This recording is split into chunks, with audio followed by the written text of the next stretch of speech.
కుమారి aunty ఇటీవల social మీడియాలో మోత మోగిస్తున్న పేరు ఏదైనా ఉందంటే ఈమె పేరే. హైదరాబాద్లోని కేబుల్ బ్రిడ్జ్ పరిసర ప్రాంతాల్లో స్ట్రీట్ ఫుడ్ వ్యాపారం చేస్తున్న ఆమె సూపర్ ఫేమస్ అయిపోయింది.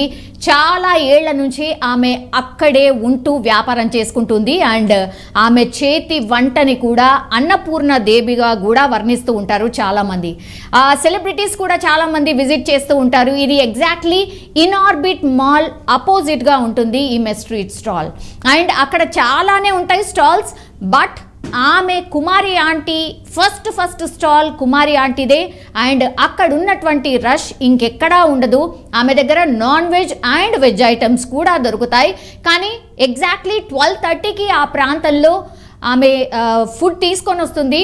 12:30 నుంచి 1:30 మధ్యలోనే ఆమె దగ్గర ఉన్నటువంటి నాన్ వెజ్ ఐటమ్స్ మొత్తం ఫినిష్ అయిపోతూ ఉంటాయి. సో అంత famous and budget friendly street food ఎక్కడైనా దొరుకుతుంది అంటే కుమారి ఆంటీ దగ్గరే అన్నటువంటి మాట ఎవరైనా సరే ఆమె ఫుడ్ తిన్నటువంటి వాళ్ళు చెప్పాల్సిందే. సో యూట్యూబ్ ఛానల్స్ ఆమెను బాగా ప్రమోట్ చేశాయి ఈ మధ్యకాలంలో. దీంతో ఫుడ్ లవర్స్ అందరూ కూడా చలో ఒకసారి టేస్ట్ చేద్దాము అన్నటువంటిది అనుకొని చాలామంది వేరే వేరే ప్రాంతాల నుంచి వచ్చి కూడా నిన్న మొన్న చాలామంది వచ్చి ఆమె ఫుడ్ కోసం వచ్చారట. సో కేవలం హైదరాబాద్ వాళ్ళే కాదు ఇతర ప్రాంతాల నుంచి కూడా ఆమె వద్దకి ఫుడ్ టేస్ట్ చేసేందుకు వచ్చారు. సో సెలబ్రిటీలు కూడా కుమారి ఆంటీ ఫుడ్ తినేందుకైతే చాలా విపరీతంగా ఆసక్తి కూడా చూపిస్తూ ఉంటారు. దీంతో ఆ ప్రాంతంలో విపరీతంగా క్రౌడ్ పెరిగిపోయింది. సో ట్రాఫిక్కి కొంత ఇబ్బంది వాటిల్లింది. సో కుమారి ఆంటీపై పోలీసులు అయితే కేసు నమోదు చేశారు.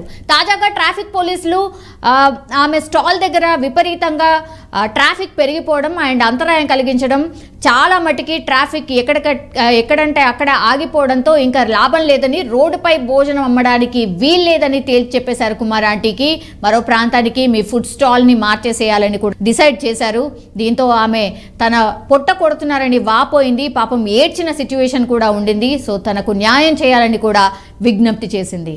ఈ విషయం సీఎం రేవంత్ రెడ్డి దృష్టికి వెళ్లడంతో ఆయన స్పందించారు.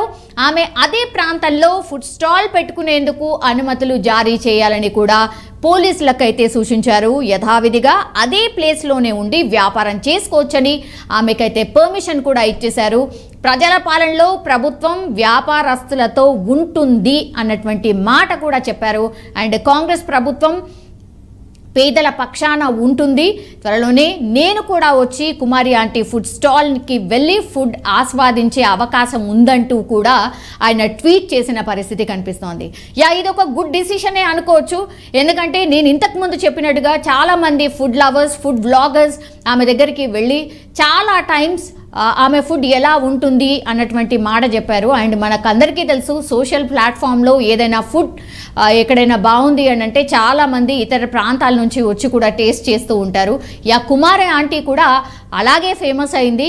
బట్ నిన్న మొన్న ఒక వారం రోజుల నుంచి కూడా కుమారి ఆంటీ ఇంత సంపాదిస్తుంది అని, కుమారి ఆంటీ డే స్టైల్ ఎలా ఉంటుంది అని, కుమారి ఆంటీ ఎప్పుడు ఫుడ్ ఎక్కడ చేస్తుంది అండ్ ఎట్లా స్టాల్కి తీసుకొస్తుంది, ఇట్లాంటి వీడియోస్ చాలామంది చేశారు. ఒక రకంగా సెన్సేషన్ అయితే క్రియేట్ అయిపోయింది. ట్రెండింగ్లోకి వచ్చింది కుమారి ఆంటీ. దీంతో ఫుడ్ స్టాల్కి చాలామంది వచ్చారు. అంటే ఒకవేళ రోజు ఒక 200 మంది తినేవాళ్ళు ఉంటే అక్కడ 1000-2000 మంది వరకు వచ్చేసరికి ఆ పూర్తి పరిసర ప్రాంతాలంతా కూడా ట్రాఫిక్ జామ్ అయిపోయింది. సో దీంతో ఏమీ చేయలేక కూడా పోలీసులు చర్య తీసుకోవాలి కాబట్టి మరి ఫుడ్ స్టాల్ ఇక్కడ ఉండడానికి వీల్లేదని ఆదేశాలు జారీ చేశారు.